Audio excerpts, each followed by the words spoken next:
किसी भी व्यक्ति की ना भोजन की जननी है, एक तरह से कहा जाए।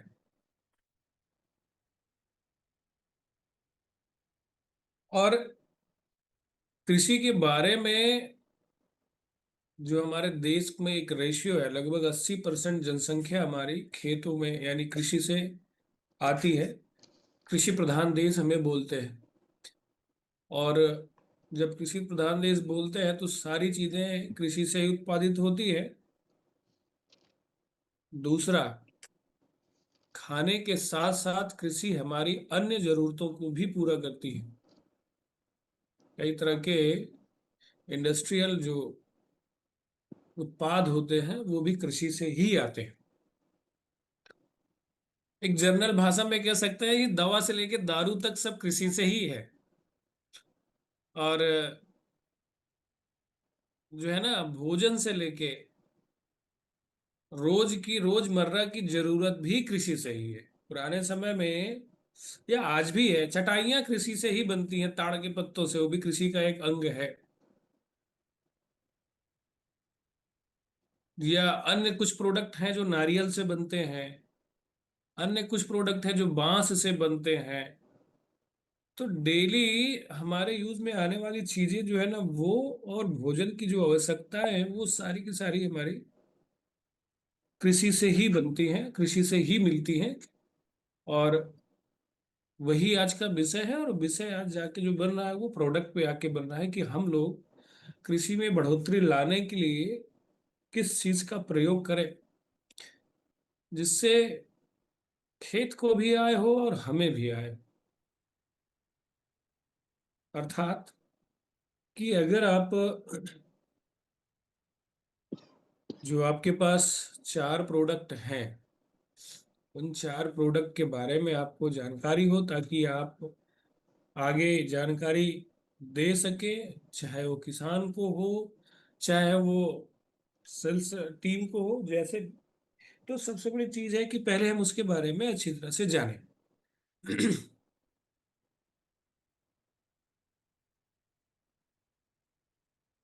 जब हम इसको जानना शुरू करें, किसने स्क्रीनशॉट जो लेके स्क्रीन शेयर जो कर रहे हैं, कृपया आपसे निवेदन है कि ना स्क्रीन सर शेयर। कोई भी स्क्रीन शेयर ना करें प्लीज, हमने पहले भी हम बोला मान हुआ है सकते स्क्रीन शेयर हैं ना। कि आप लोग बुद्धिमान हैं और बहुत बुद्धिमान हैं।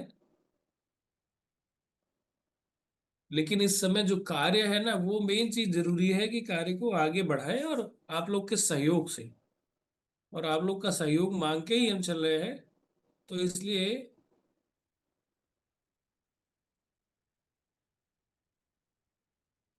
ट्रेनिंग को सही रूप से चलने में हमारी मदद करें।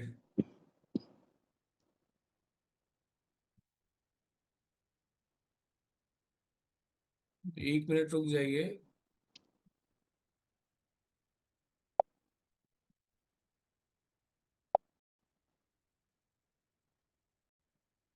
क्योंकि जब अगर ट्रेनिंग चल चल रहा होगा इस सेशन में, अगर आप लोग स्क्रीन शेयर करेंगे तो हमारी स्क्रीन शेयर नहीं हो पाएगी।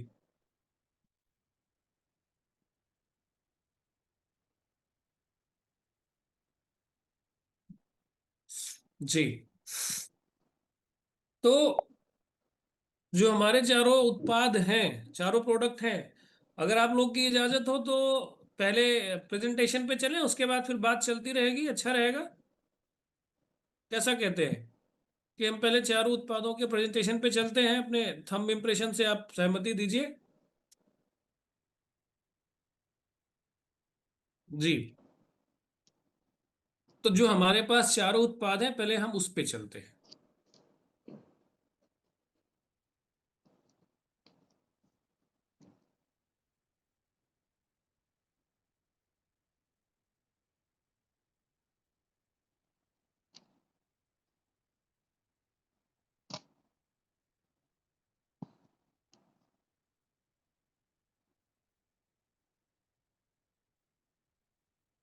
मैं स्क्रीन शेयर करने जा रहा हूं और आप लोगों से निवेदन है कि आप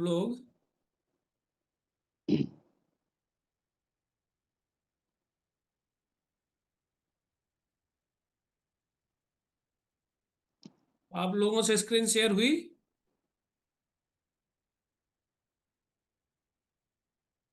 सर हम हाँ, हो चुका है सर। हो चुकी है ना? हाँ हाँ। हमारे होस्ट से निवेदन है कि आप ना बीच बीच में समय समय पे जब भी कोई ऐसी बात हो मैं पूछूं तो उसको कृपया आप बता दें तो ज्यादा सही रहेगा, क्योंकि पार्टिसिपेंट पूरी तरह से नई चीजों को समझ पाते हैं। Okay okay sir, okay. ठीक है।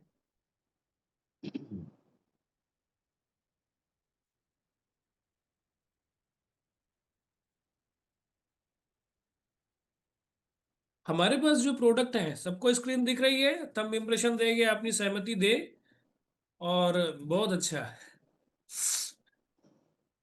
अब हमारे पास जो प्रोडक्ट है ना, चार प्रोडक्ट हैं वैदिक एग्रो के नाम से, जिनके अलग अलग नाम हैं।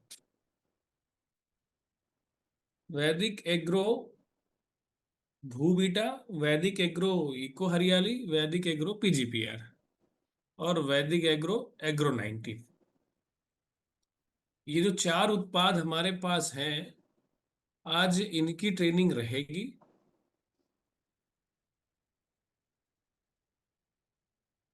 और इससे क्या होगा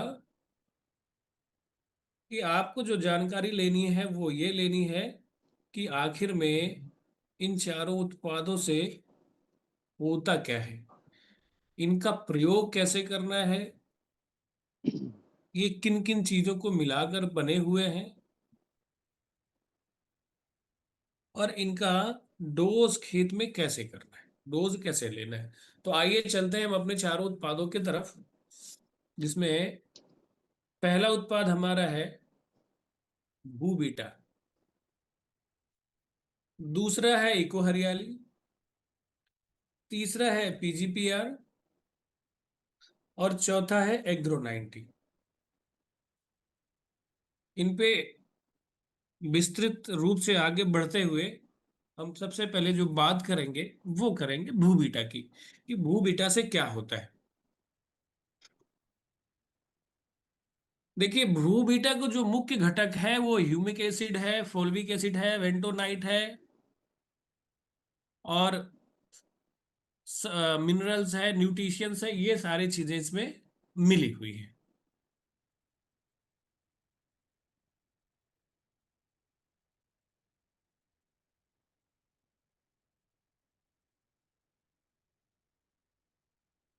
दूसरी बात ये आती है कि भूबीटा का कार्य क्या है, या ये हमारे लिए फायदेमंद कैसे हो सकता है।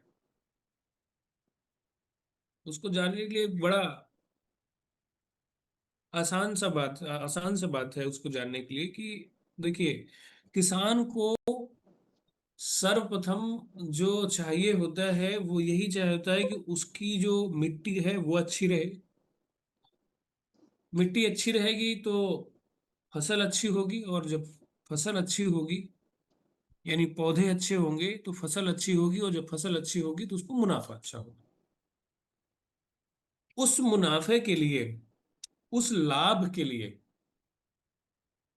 किसान यही चाहता है कि उसको अच्छी से अच्छी चीज, अच्छी से अच्छी खाद प्राप्त हो, जिससे वो अपने खेतों में प्रयोग कर सके, और प्रयोग के साथ साथ वो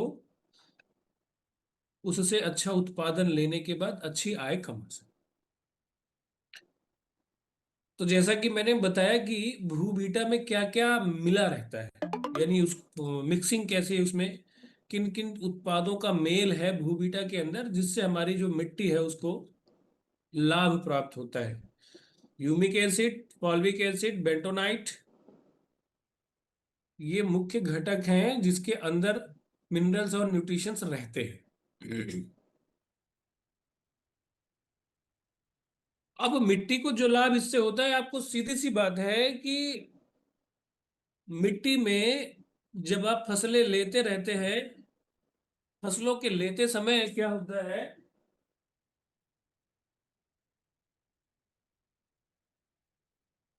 फसलों को लेते रहते हुए मिट्टी की उत्पादकता कम होती है। जब अगर उसमें हमें भरपूर मात्रा में न्यूट्रिशंस नहीं मिलती है, तो जैसे जैसे फसल उत्पादन बढ़ता है या प्लांट बढ़ते हैं, वैसे मिट्टी की जो है ना क्षमताएं कम होती हैं। ठीक वैसे ही जैसे कोई एक तरह से कहा जाए, हमारी माताएं बहनें जब गर्भवती होती हैं तो जब नया जन्म होता है बच्चे का, उसके बाद से माताओं बहनों बहनों का जो शरीर है वो कमजोर हो जाता है।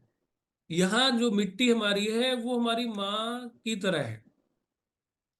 तो जितनी बार आप फसल लेंगे, उतनी बार मिट्टी की उत्पादकता को बढ़ाने के लिए उसमें आपको न्यूट्रिशंस देने की आवश्यकता होगी।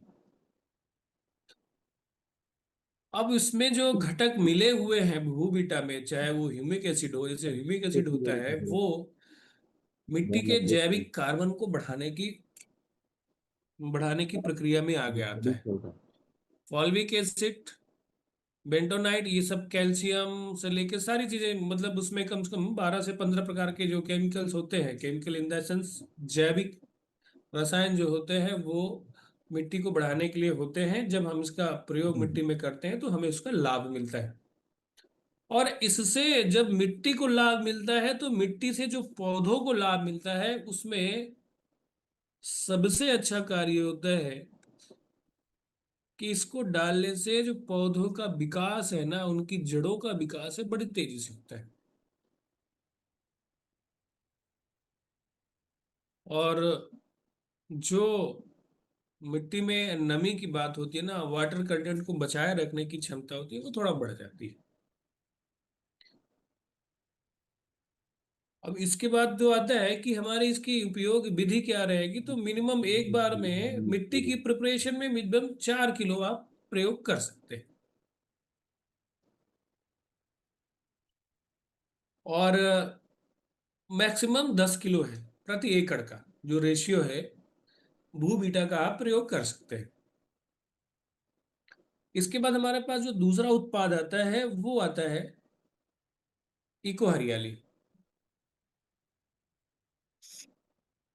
इको हरियाली का जो कार्य है, वैदिक एग्रो इको हरियाली का, पहले इसके फार्मूलेशन के बारे में समझ जाए कि इसमें सी वीड एक्सट्रैक्ट पड़ा हुआ है। एक जैसे इसे इसकी भाषा में, इंग्लिश भाषा में समझ में आ रहा है ना कि काई, जो शुद्ध भाषा में बोलते हैं काई, जो उसका मिक्सचर होता है, उसको निकाल करके, यानी उसको प्रोसेस करके इसमें डाला गया है। अमीनो एसिड डाले गए हैं और कई ऑक्सीजन इसमें डाले गए हैं। ये क्या करता है, इससे जो पौधों को लाभ होता है ना, वो होता है कि पौधों की ना प्रकाश संश्लेषण की क्रिया और तेजी से हो जाती है। अब प्रकाश संश्लेषण की क्रिया लगभग लगभग सबको पता होगा, जिन्होंने भी थोड़ा सा भी विज्ञान पढ़ा होगा, वनस्पति विज्ञान, और मेरे ख्याल से 10th class, 9th class, 8th class में सब पढ़ाया गया है। तो प्रकाश संश्लेषण की क्रिया से क्या होता है कि पौधे अपना भोजन चूंकि बनाते हैं सूर्य की रोशनी से। अब जब सूर्य की रोशनी से अपना बनाते हैं भोजन, तो जो सूर्य की रोशनी में 7 रंग होते हैं ना, जो इंद्रधनुष वाले, जिसको विव ग्योर बोलते हैं, उसमें से ग्रीन वाला ये ले लेते हैं और अपने शरीर के लिए भोजन वहां से बनाना चालू करते हैं। अब उस भोजन बनाने की जो प्रक्रिया है उसको तेज करने के लिए सबसे बड़ी बात यह होती है कि जब पौधे के पत्ते हरे रहेंगे और चौड़े रहेंगे, तो जितना ज्यादा चौड़ा रहेगा उतना ज्यादा वो भोजन लेगा। ठीक उसी तरह की, जैसे लोग कहते नहीं कि जितनी बड़ी थाली होगी उतना ज्यादा ज्यादा उसमें भोजन लेंगे और उस हिसाब से खाएंगे। तो जब हम इको हरियाली का प्रयोग करते हैं तो इससे जो है प्रकाश संश्लेषण की क्रिया अच्छी तरीके से होती है, जिससे हमें ना पौधों में अधिक अधिक फूल देखने को मिलते हैं। और प्राकृतिक रूप से जैसे होता है ना कि कभी कभी तेज लू चल रही है या तेज धूप है, तो उससे ना बचाव होता है पौधों का, जल्दी पौधा सूखता नहीं है। अब इसकी जो विधि है, यानी उपयोग विधि, जो इसका डोज है, वो डोज लगभग 2 ग्राम प्रति लीटर, यानी 2 से 5 ग्राम प्रति लीटर है। अब इसके बाद हम आगे बढ़ते हैं हमारे तृतीय पे। इको हरियाली ऊर्जा टॉनिक के बाद अब हम बढ़ते हैं पीजीपीआर।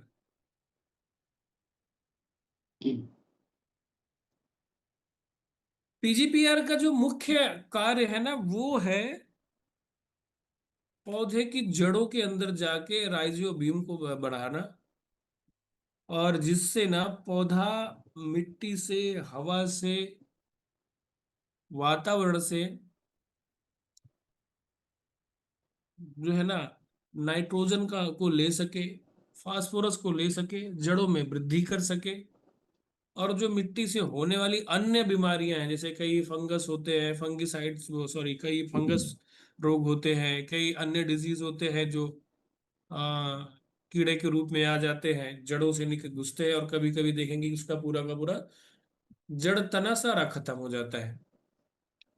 टोटल एक शुद्ध भाषा में कह सकते हैं कि ये एक टॉनिक है एक तरह से, जो पौधे के लिए फायदेमंद होता है। और इसकी भी जो उपयोग विधि है वो 2 से 5 ml प्रति प्रति लीटर है। अब चौथे प्रोडक्ट की तरफ आते हैं, agro 90 power booster. Agro 90 power booster जो है, एक तरह से ये सिलिकॉन बेस्ड पॉलिस्टर होता है, जो क्या करता है कि ये जब हम इन चारों के साथ इसका मिक्सअप करते हैं, जब इनको मिलाते हैं और मिलाने के बाद जब छिड़काव करते हैं, तो छिड़काव करने के बाद क्या होता है कि इन चारों की बाउंडिंग जो है ना वो बहुत अच्छी बनी रहती है पौधे के ऊपर। यानी एक ये लेयर बना देता है पौधे के ऊपर चिपका के, कि ताकि पौधे से वो जो अ, दवाएं जो हमने डाली है वो अचानक से या जल्दी से धुले ना, घिसे ना, कुछ दिन ज्यादा रुके। और जब कुछ दिन ज्यादा रहेगा तब क्या है ना कि उसका असर बना रहेगा। और ये जरूरी क्यों होता है, करना क्यों है?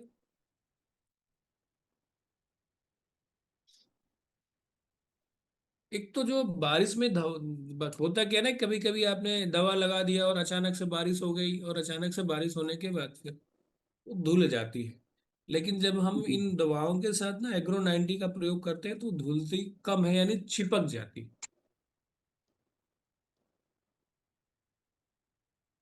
पत्तियों पे जो स्प्रे होता है वो समान रूप से सब पे फैला रहता है। और इससे क्या होता है ना कि जो हम दवा की बर्बादी है ना उसमें बचत होती है। कभी कभी होता है ना कि जैसे आज लगाया, फिर पता चला कि बारिश हो गई, 3 दिन बाद फिर लगाना है, फिर बार बार बारिश हो रही है तो बार बार हम नहीं लगा सकते है ना। तो वैसे समय पे इससे हमें दवा की जो बर्बादी है वो कम हो जाती है। अब इसकी मात्रा क्या है? इसकी मात्रा 0.5 ml जो है, ये आपको स्प्रे के साथ प्रति लीटर डालनी पड़ती है। और उसके बाद आप इसका प्रयोग कर सकते हैं। अब दूसरा प्रश्न ये आता है, कई लोगों का प्रश्न ये रहता है, मन में विचार चल रहे होते हैं कि ये हम किस चीज के लिए, किस फसल के लिए इनका प्रयोग कर सकते हैं। तो इनका प्रयोग मैं आपको बता दूं, पूरी लिस्ट में आपके साथ शेयर कर रहा हूं। इन चारों का, चाहे भूबीटा हो, चाहे इको हरियाली हो, चाहे पीजीपीआर हो, चाहे एग्रो 90 हो,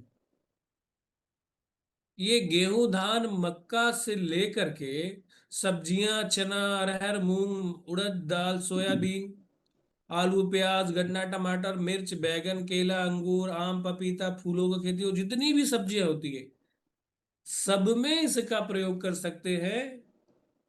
और इससे मतलब फल, फूल, पत्ती यानी पेड़ों से जुड़ा कुछ भी है उसमें हम प्रयोग कर सकते हैं, क्योंकि ये पौधे के स्ट्रक्चर पे काम करता है। जब आप इन चारों का उपयोग एक साथ करते हैं तो उससे जो मिट्टी है ना वो लंबे समय तक उपजाऊ हो जाती है।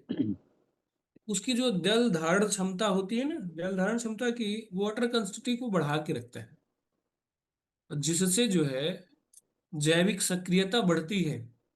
जैविक सक्रियता, देखिए, या तो खूब केचुए हो आपके खेत में, तब बढ़ती है। और समय के साथ साथ क्या रहा कि खूब केचुए जो बढ़ने चाहिए थे वो नहीं हुए, जब से यूरिया डीएपी आई। लोग उसके चक्कर में इतना डालते गए कि केचुए या तो मर गए, या तो केचुए जमीन के बहुत अंदर चले गए, 10 फीट नीचे तक चले गए वो। और केचुए जब ऊपर आते हैं, जब केचुए जमीन में रहते हैं, अपनी मिट्टी में रहते हैं, तो उससे क्या है ना कि वो मिट्टी खा खा करके, पचा पचा करके, छेद कर करके वो मिट्टी को भुरभुरी बना के रखते हैं। और जब मिट्टी भुरभुरी रहती है तो वैसे समय पे जमीन के अंदर, खेत के अंदर नाइट्रोजन का प्रवाह अच्छा होता है, ऑक्सीजन का प्रवाह अच्छा होता है। जड़ें नाइट्रोजन बड़े आसानी से प्राप्त कर लेती हैं, वो हवा से भी प्राप्त कर लेती हैं बना करके। तो उससे क्या है ना कि हमारे पौधों के साथ साथ हमारी सेहत को भी लाभ मिलता है। ठीक वैसे ही जैसे अभी हम लोग कहते नहीं है कि एलोपैथी खाते हैं, तो एलोपैथी में क्या होता है ना कि उतना फायदा होता तो है, एक दवा, एक चीज के लिए आपने दवा लिया, लेकिन पता चला उससे दूसरा रोग तैयार हो गया। लेकिन आयुर्वेद में ऐसा नहीं है। आयुर्वेद क्या है, रोग की जड़ पे ही जाके वो वार करता है। और अगर फायदा नहीं करेगा तो वो पच करके पेशाब के द्वारा निकल जाए। वही काम जो हम ये जैविक खाद हमारी जो चारों हैं, वही काम ये करेंगे कि हमारे फसल को ये नुकसान नहीं करेंगी। ओवरडोज भी हो गया तो बहुत ज्यादा नुकसान नहीं करेगी। अच्छा, इन चारों के मिक्सअप से पौधों की जड़ें मजबूत होती हैं, फसल गहरी हरी होती है, यानी जब आपकी गहरी हरी होगी तभी उसकी वृद्धि बेहतर होगी। उत्पादन में फूल जो है ना, फूल फल और उपज में वृद्धि देखी गई है इन सब चीजों से, वही आपको मिलेगा। और सुरक्षा इसमें क्या है ना कि रोग और मौसम के तनाव, रोग कीट जो होते हैं ना, अब आपको पता है कि अगर कोई व्यक्ति सूखा रोग से ना पीड़ित है, उसकी शरीर की क्षमता ठीक है ही नहीं, तो वो कभी लड़ ही नहीं सकता है। लड़ने का इन द सेंस, और रोगों से नहीं लड़ पाएगा। जैसे अभी कोविड में हुआ था ना कि बहुत से लोग कोविड के डर के कारण चले गए, राम नाम सत्य उनका हो गया। कारण डर, यानी उनके शरीर की क्षमता ही नहीं बची थी कि वो थोड़ा सा प्रेशर झेल सके। हार्ट अटैक से बहुत से लोग चले गए डर के मारे। ठीक वैसे पौधे का स्ट्रक्चर है कि जब पौधा मजबूत रहेगा, अंदर से उसकी इम्यूनिटी सिस्टम उसका अच्छा रहेगा, तो वो क्या है ना, उत्पादन अच्छा देगा। अब आती है कि इन सब से हमारी बचत क्या है, तो रासायनिक खादों में, यानी जो हमारी यूरिया डीएपी है, उस पर निर्भरता कम होती है, लागत घटती है। और इससे जैविक खेती को भी बढ़ावा मिलता है। यानी अगर आप यूरिया डीएपी डालें तो उसके साथ साथ इसको कम करते करते करते करते, इसको बढ़ाते बढ़ाते आप पूरी तरह से जैविक आ सकते हैं। और जो उपयोग का सही तरीका है चरणबद्ध से, वो पहले भूबीटा, फिर पीजीपीआर, फिर इको हरियाली स्प्रे, फिर एग्रो 90, और बाद में इन सबको चारों का मिक्सअप लेके चलना है। इन चार चरणों का सही क्रम अपनाने से मिट्टी, जड़, पत्ती और फल, हर हिस्से को सही पोषण मिलता है। अच्छा, ये अब बात आती है, मैंने भी एक बात हो रही थी ना कि डोज कितना करना है। अगर खड़ा डोज लेना है तो भू बीटा को सबसे पहले मिट्टी की प्रिपरेशन के समय डालें। जैसे लोग ना पहला कार्य करते हैं कि बीज लगा दिया, बीज से पहले मिट्टी का प्रिपरेशन अगर करते हैं, कुछ लोग क्या करते हैं कि वो बीज डालने के बाद खेतों में यूरिया का इस्तेमाल करते हैं। और कुछ लोग जो है उसके पहले करते हैं। तो 4 किलो का डोज आपका यूरिया के साथ या अकेले में आप ना 1 एकड़ खेती में दे सकते हैं बूबीटा के साथ, बूबीटा का। और पहली बुआई जिसको कहते हैं ना, शुरुआती में जब बुआई करते हैं तब मिट्टी के साथ, या जो पहली सिंचाई है उसके साथ दे सकते हैं। उसके बाद जब पौधा बड़ा होता है ना, तो उसमें फिर इन सब का प्रयोग करें।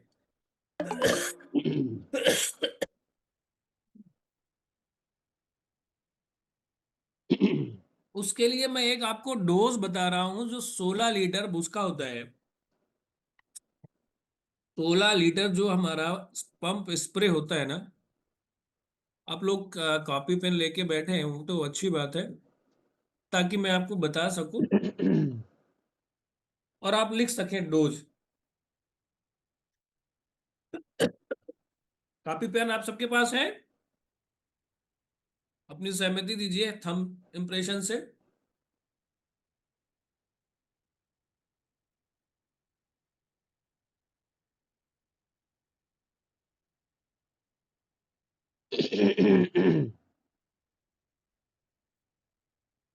चलिए, जब हम पहला स्प्रे देते हैं ना, नहीं,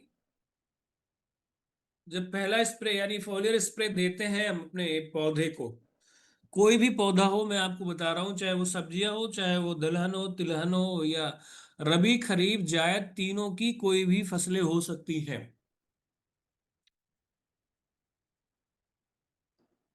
तो जब हमें भू बीटा का प्रयोग करना होगा, तो भू बीटा में हम 16 लीटर का ड्रम लेके जो अपना स्प्रे ड्रम है, 16 लीटर का कहीं कहीं मिलता है और कहीं ना कहीं 20 लीटर का मिलता है। तो इसमें जो हमें अपनी मात्रा रखनी है, वो रखनी है भू बीटा की 200 से 300 ग्राम।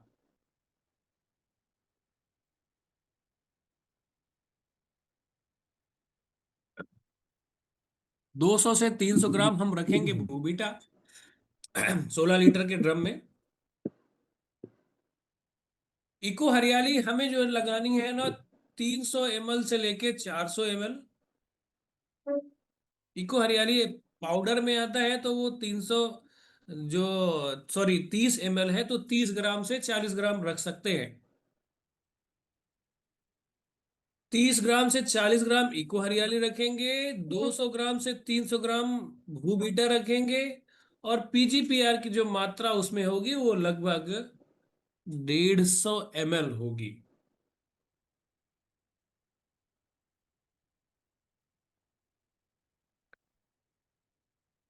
150 ml जब लेते हैं प्रति 16 लीटर के डोज में, और जो हमारा एग्रो 90 है, एग्रो 90 हमारा 4.8 यानी 5 से लेके 10 ml, 5 से लेके 10 ml प्रति 16 लीटर के स्प्रे में डालते हैं।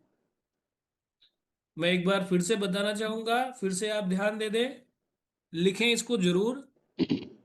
16 लीटर का जब हम स्प्रे बनाते हैं, तो 16 लीटर का स्प्रे में 200 से 300 ग्राम हमारा भूबीटा होना चाहिए।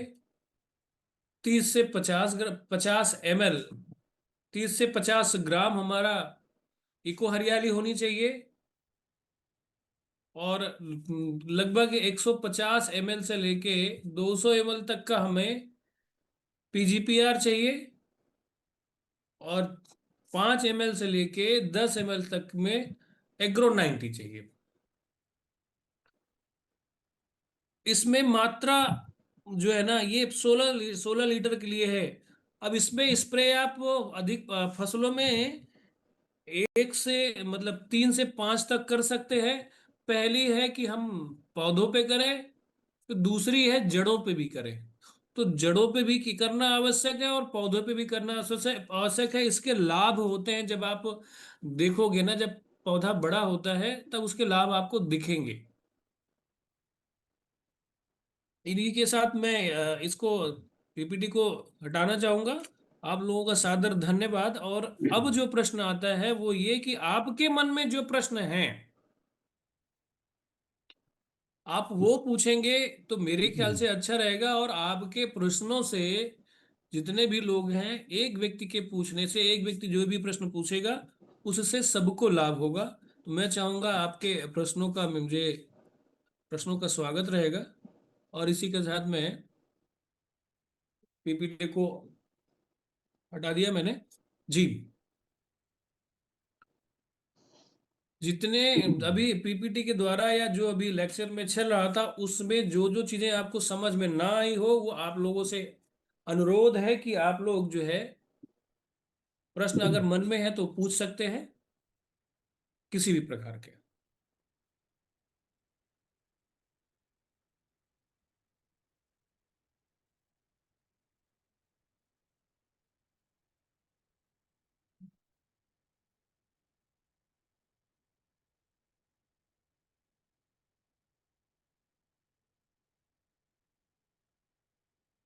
कोई प्रश्न नहीं है? हमारे होस्ट महोदय कहाँ गए?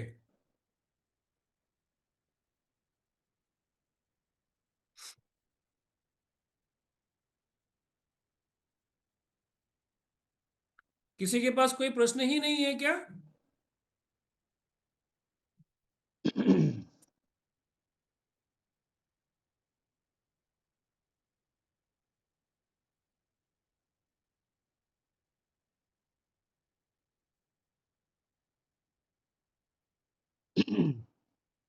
किसी के पास कोई प्रश्न है?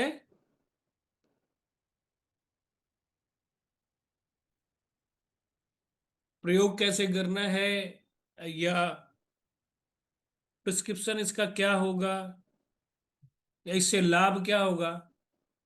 किसी के पास कोई प्रश्न नहीं है? मैं पूछना चाहूंगा एक बार फिर से। अगर प्रश्न नहीं है तो आप थंब इम्प्रेशन दे सकते हैं।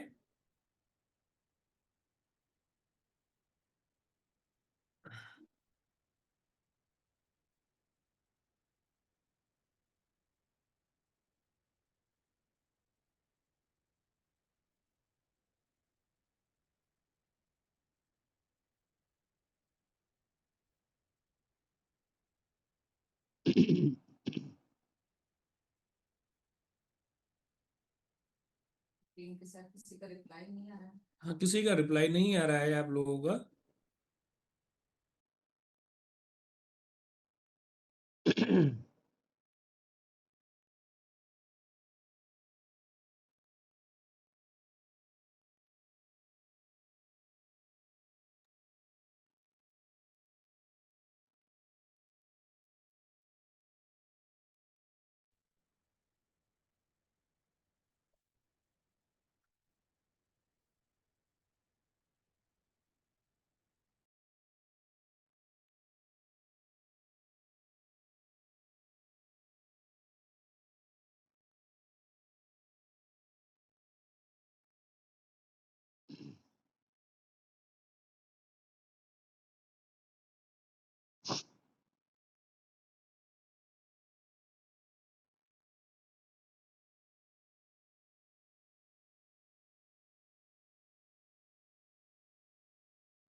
सभी लीडर ध्यान दें, जिनका भी क्वेश्चन है आप क्वेश्चन टाइप बॉक्स में या फिर आप टाइप करें चैट बॉक्स में। मैं क्वेश्चन रखता हूँ, जिनका भी क्वेश्चन है आप क्वेश्चन रख सकते हैं। ठीक है। थोड़ी सी प्रॉब्लम हुई थी, होस्ट से रिमूव हो गए थे हम, इसीलिए बात नहीं हो पा रही थी। आप लोग फिर से अपना क्वेश्चन रख सकते हैं, जिनका भी क्वेश्चन हो। हाँ, क्वेश्चन है सर, एक एक करके आप लोग क्वेश्चन रखें। भू बीटा सर, एक एक सेकेंड, एक एक क्वेश्चन आप रखेंगे तभी, नहीं तो फिर क्या है ना, क्वेश्चन हटता जा रहा है।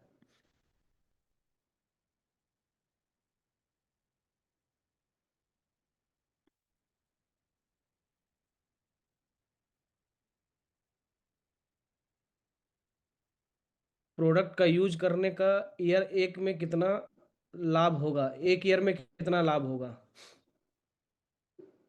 सर आप हैं तो जवाब लोगों को दें। रासायनिक खाद के बाद देना ठीक रहेगा या नहीं रहेगा? देखिए, मैंने अभी आपको बताया कि ये पूरी तरह से जैविक है। रासायनिक खाद जो चल रही है, तो धीरे धीरे से यूरिया है ना, तो यूरिया में धीरे धीरे इसको आप मिलाते जाइए और उसको यूरिया की मात्रा कम करते जाइए। जैसे होता है ना कि अगर 1 एकड़ में आप 50 किलो यूरिया मिला रहे हैं, तो पहली बार में 50 किलो में से 4 किलो का बैग कम कर दीजिए, या 45 किलो यूरिया डालिए और 5 किलो ये डालिए। फिर दूसरी बार में क्या है ना कि आप 10 किलो ये डालिए या 40 किलो यूरिया डालिए। फिर तीसरी बार में क्या हो गया कि आपने यूरिया ना 35 किलो पे ले आए, फिर इसको 15 किलो पे लेके आए, फिर ऐसे करके धीरे धीरे करके इसको आप कम करते जाएंगे। और जैसे किसी ने बोला ना कि साल में लाभ कितना होगा, तो सर आपकी। किसी का क्वेश्चन है कि क्या सारा प्रोडक्ट एक साथ यूज करवाना है? हाँ, यही जो यही तो मैं कह रहा हूं ना कि अभी प्रश्न है, अभी तक आप देखिए मेन चीज क्या है ना कि ये जानना जरूरी है कि जब आप चारों प्रोडक्ट एक साथ प्रयोग करेंगे तभी तो आनंद आएगा, तभी तो फसल लहलहाएगी। क्योंकि चारों जो दवाएं हैं ना, ये चारों जो टॉनिक है ना, ये पौधे और मिट्टी दोनों के एक साथ मिलेंगे। किसी जितनी का मात्रा। क्वेश्चन है सर, आम के पेड़ में कैसे देना है, आम हमारा काला हो रहा है? आम काला हो रहा है, आम यानी आम की फली, आम का पेड़ काला हो रहा है कि आम की फली काली हो रही? आम की फल काली हो रही है। आम का फल काला हो रहा है तो वहां तो माहू रोग लगा हुआ है। फल काला हो रहा होगा, उसके पत्ते भी काले हो रहे होंगे। अब वो आम छोटा वाला है कि बड़ा वाला है, ये भी देखना जरूरी है। वहां पे पीजीआर का हम इस्तेमाल कर सकते हैं। इन चारों का इस्तेमाल जो हमने डोज बनाया बताया, इस डोज से इसमें थोड़ा सा बड़ा करके कर सकते हैं, 16 लीटर का स्प्रे लेकर के। डोज आप कुछ लोगों लोग ने का लिख सवाल ली। है सर कि भू बीटा कितने बार यूज कर सकते हैं? जितनी चाहे उतनी बार आप यूज करें, भू एक बार बीटा में। को उपयोग के भू बीटा के उपयोग बिना डाई यूरिया का 1 बीघा में कितना बार यूज कर सकते हैं? बिना बिना डाई यूरिया का कितना बार यूज कर सकते हैं? 1 बीघा में आप जब प्रयोग करेंगे तो मैंने बोला ना मिनिमम 4 से 10 किलो की मात्रा ले सकते हैं। और जो डाई यूरिया डालते हैं उसकी जगह पे भूवीटा का छिड़काव करें तो एक बार में लगभग 1 बीघे में वो 4 किलो का कर सकते हैं। उसके बाद उसमें स्प्रे डालें इन चारों को मिक्स करके,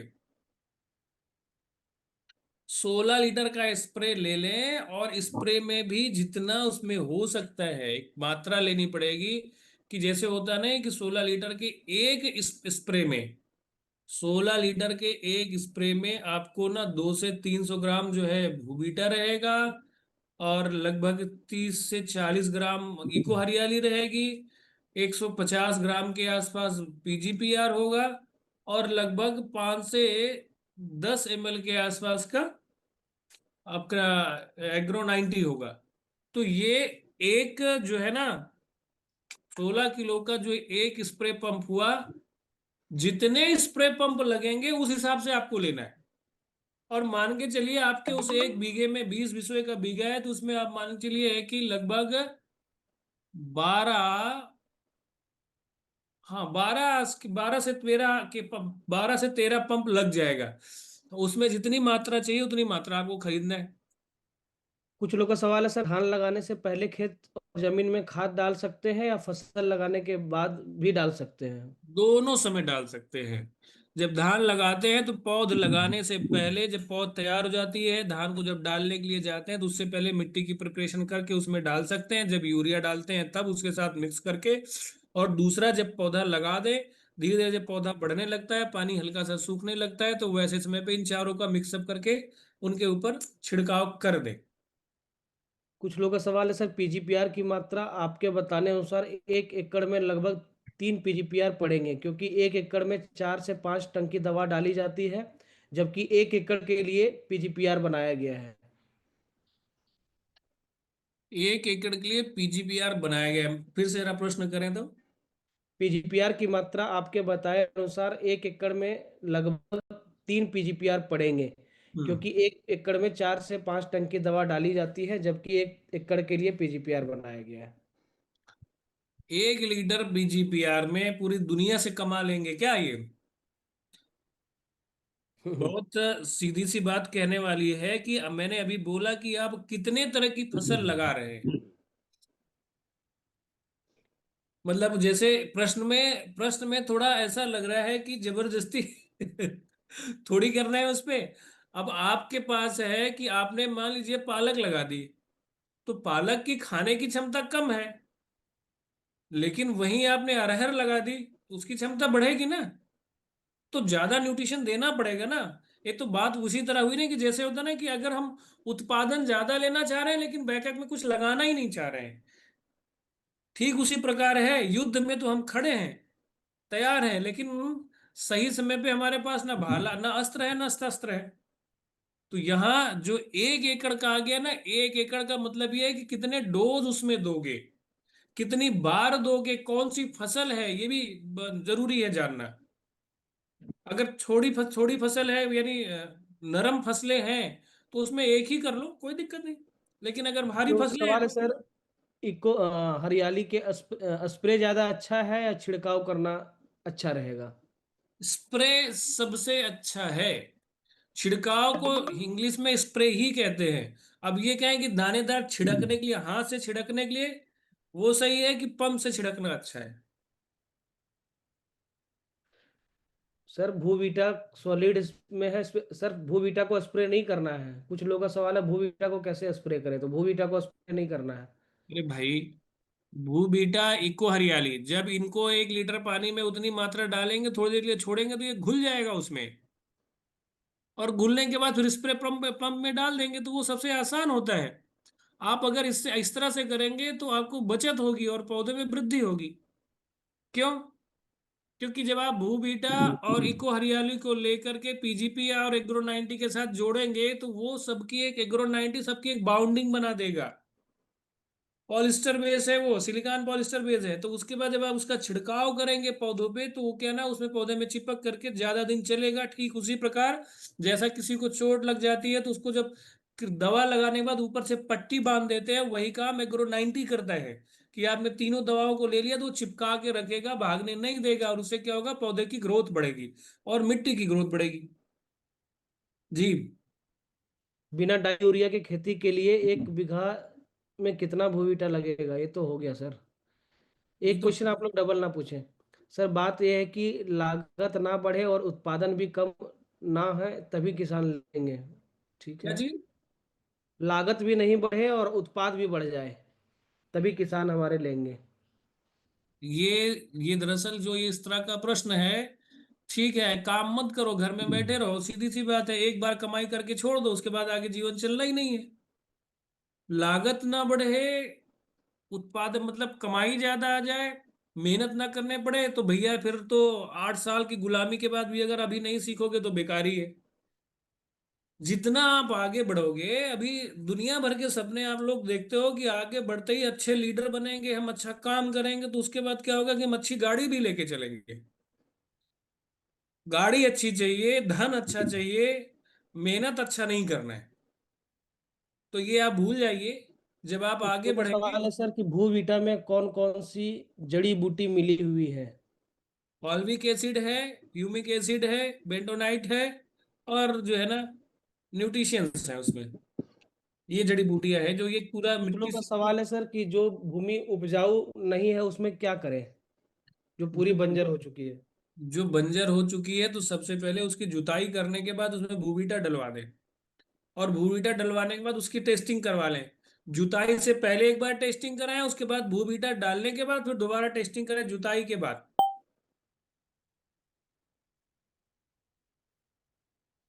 देखिए, रिजल्ट लाने के लिए, आप लोग को बताने के लिए, किसानों को सही तरह से बताने के लिए, आपको कहीं ना कहीं मिट्टी का टेस्ट कराना पड़ेगा। अगर आप वो कराएंगे तो मेरे ख्याल से आप बिन बिन चांस में रहेंगे। क्योंकि टेक्निकली जाओ, किसी में ना भ्रम की नहीं कि हम ऐसा कर देंगे हो जाएगा, ऐसा कुछ नहीं।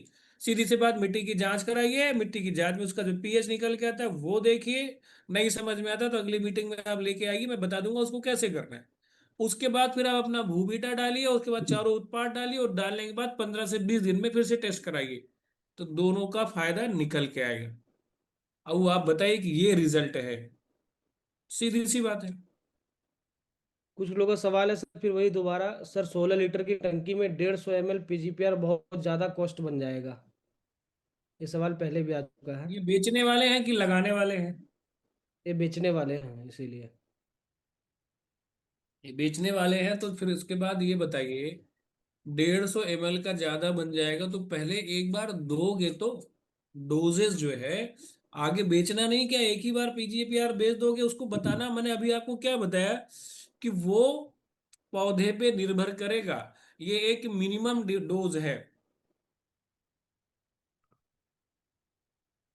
पौधा वो कौन सा लगा रहा है, फसल वो कौन सी कर रहा है, उसके अलग अलग फिर वो चार्ट बनते हैं। जब आप वो लेके आओगे तब उसमें आपको बता देंगे। कुछ लोगों का सवाल है सर, चारों प्रोडक्ट एक साथ यूज कर सकते हैं क्या? मैंने वही तो बोला, चारों एक साथ कर सकते, वही तो मैंने अभी बताया कि जब 16 लीटर का ड्रम लेंगे, 16 लीटर का स्प्रे लेंगे, उसमें चारों को डालेंगे। घुलनशील करने के बाद पहले 15 लीटर पानी लेंगे, 1 लीटर या आधा लीटर पानी में सबको डाल करके उसको घोल देंगे, उसके बाद फिर उसमें मिला देंगे। वो 16 लीटर का पंप होगा या 20 लीटर का पंप होगा, वो मिल जाएगा, और फिर उसका प्रयोग कर सकते हैं।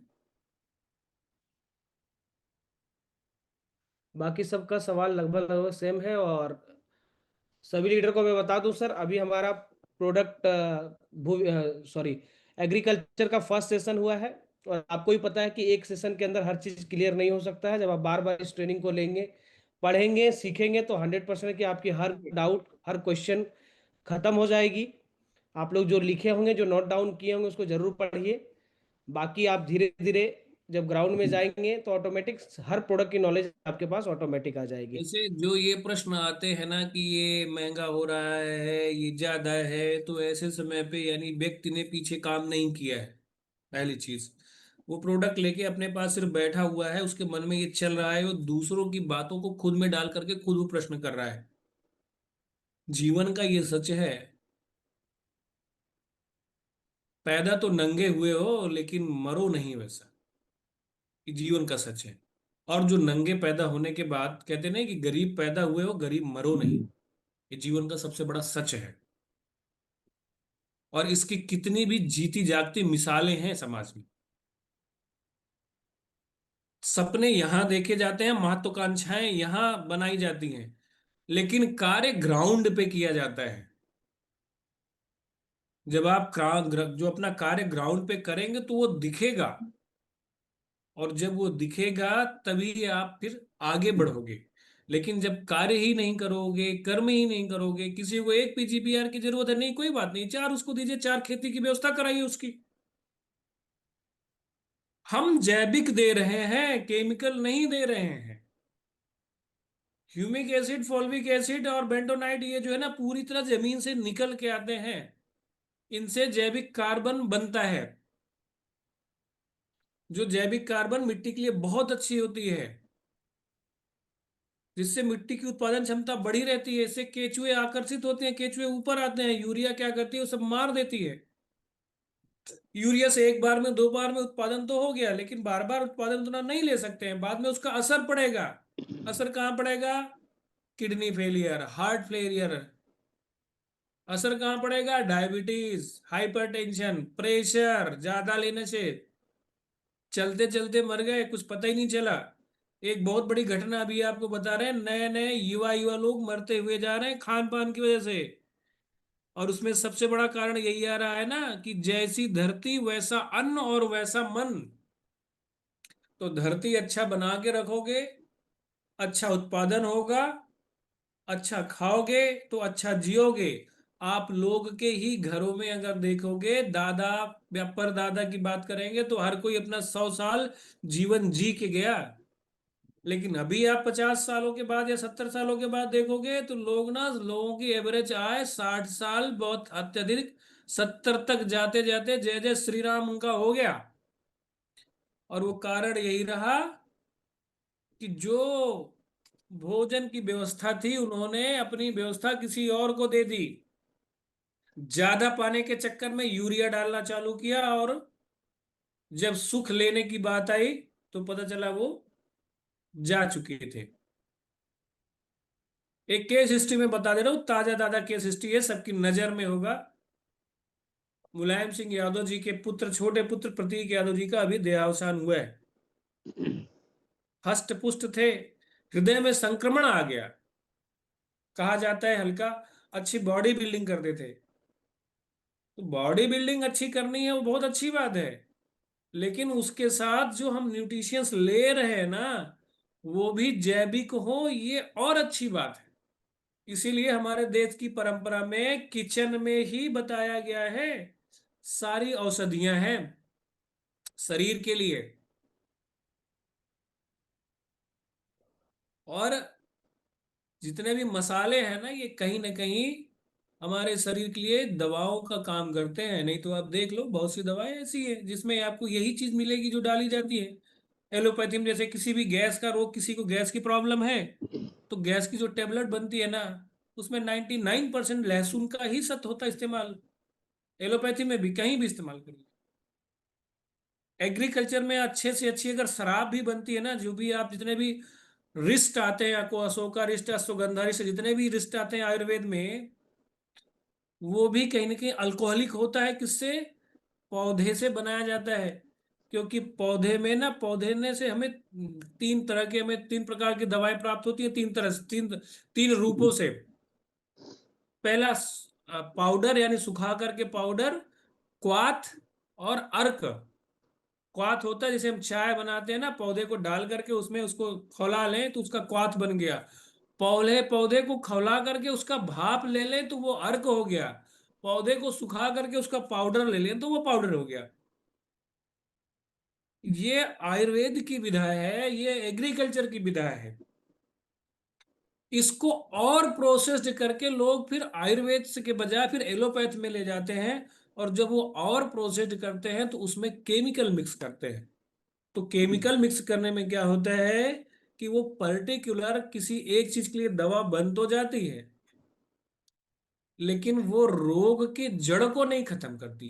रोग को खत्म करती है, उसके बाद दूसरा रोग उत्पन्न कर देती है। आप सबने पढ़ा होगा, देखा होगा, गांव देहात से जुड़े होंगे, तो किसी भी व्यक्ति का जो शरीर है वो वात कफ और पित्त से जुड़ा हुआ है। पुराने हमारे जो डॉक्टर हुआ करते थे, जो नाड़ी विशेषज्ञ थे, कि नाड़ी देख करके ही बता देते थे कि उनके अंदर क्या प्रॉब्लम।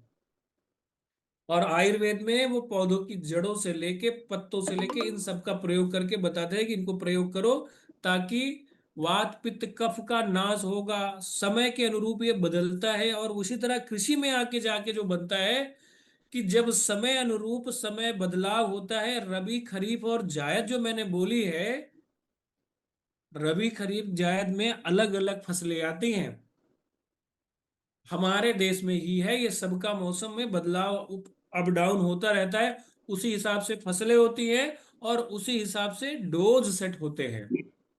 तो किसी फसल में एक बॉटल में हो जाएगा और किसी फसल में दो बॉटल लगेगी, किसी में तीन भी लग सकता है। अब जब आपने आलू लगा दिया, आलू लगाने के बाद क्या हो गया कि आलू में आपको ना पोटास तो डालनी पड़ेगी,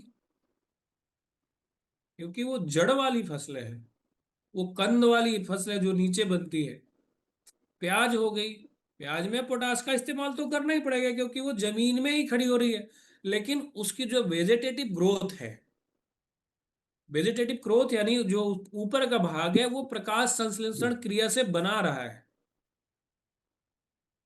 प्रकाश संश्लेषण की क्रिया से क्या होता है?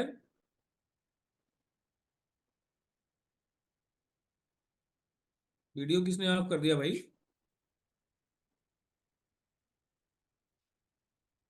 प्रकाश संश्लेषण की क्रिया से वो अपना भोजन प्राप्त कर रहा है, तो वैसे समय में डोज की जरूरत पड़ेगी। और जब वो डोज की जरूरत पड़ेगी तो डोज थोड़ा भी हो सकता है और ज्यादा भी हो सकता है। जी, नेक्स्ट प्रश्न।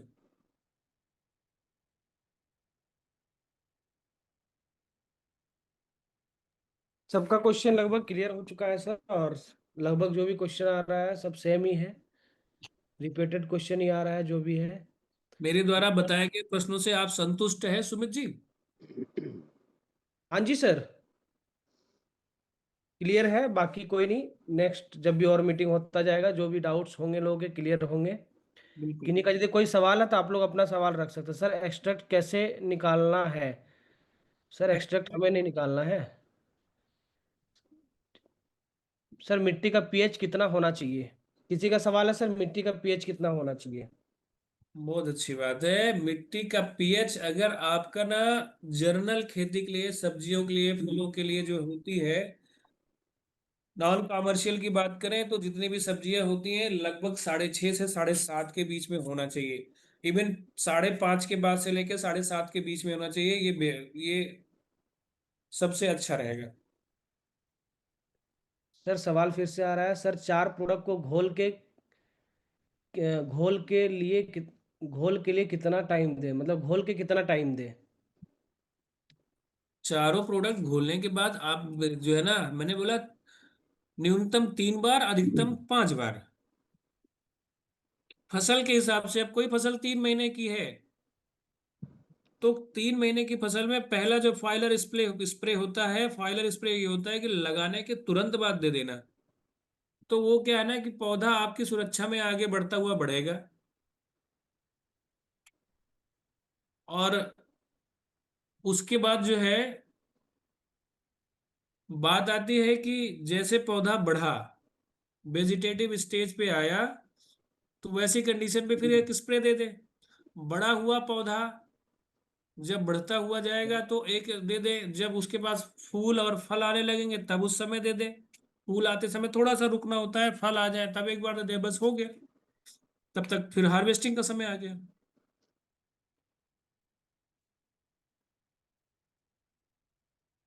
जी।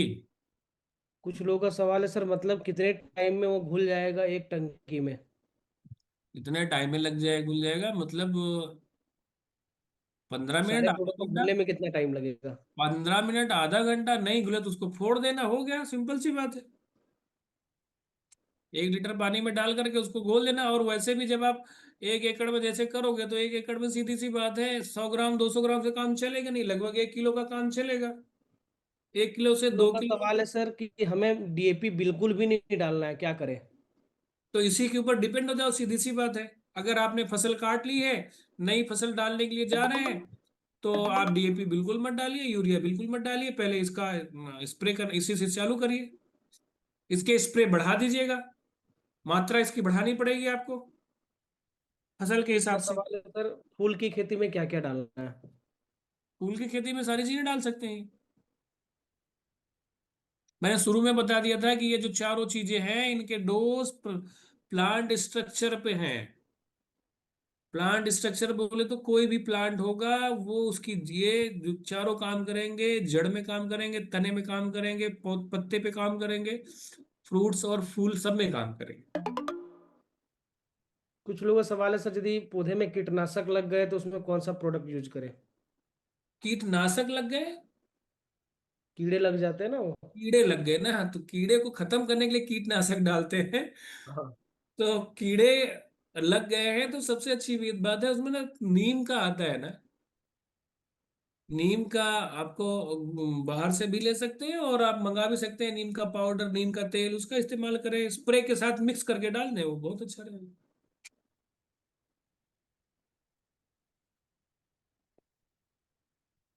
लगभग सर अब जितने भी क्वेश्चन आ रहे हैं सारे रिपीटेड हैं और हमें लगता है सारे क्वेश्चन के डाउट क्लियर हो चुके होंगे। जी।